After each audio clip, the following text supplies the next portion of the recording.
আসসালামু আলাইকুম এভরিওয়ান, সবাই কেমন আছেন? আশা করি সবাই ভালো আছেন। আমিও ভালো আছি। আনিশা মনি ইউটিউব পেজে আপনাদের সবাইকে ওয়েলকাম।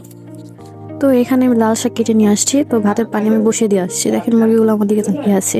তো ভাতের পানি বসিয়ে দিয়ে এখানে আমি পেঁয়াজ মরিচ সব কিছু কেটে নিয়েছি। তো এখানে পেঁয়াজ বেশি করে কেটে রেখেছি মাছ ভুনার জন্য। আর এই তো ভাত বসিয়ে দিয়েছি। তো এখানে আমার ভাত প্রায় হয়ে গেছে। তো ভাতগুলো এখন আমি নামিয়ে নেব। নামিয়ে নিয়ে এখন আমি লাল শাকটা বসিয়ে দেবো। তো এই তো লাল শাকটা বসিয়ে দিয়েছি। কাঁচামরিচ পেঁয়াজ লবণ দিয়ে আমি ঢেকে দিয়েছি। তো এই তো লাল শাকটা আমার প্রায় হয়ে গেছে। হয়ে যাওয়ার পর এখন আমি লাল শাকটা নামিয়ে নিয়ে বাগার দিয়ে দেব। এই তো আমি এখন পেঁয়াজ সব কিছু ভেজে নিচ্ছি ভালো করে শাকটা এখন বাগার দেবো। বাগার দিয়ে এখন আমি শাকটা নামিয়ে নিচ্ছি।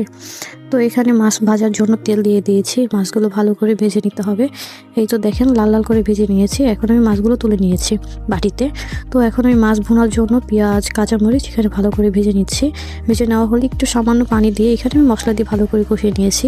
মাছটা হয়ে গেলে এখানে আমি ধনিয়া পাতা দিয়ে ভালো করে নামিয়ে নিচ্ছি। তো আজকের ব্লগটা এই পর্যন্তই। আল্লাহ হাফেজ।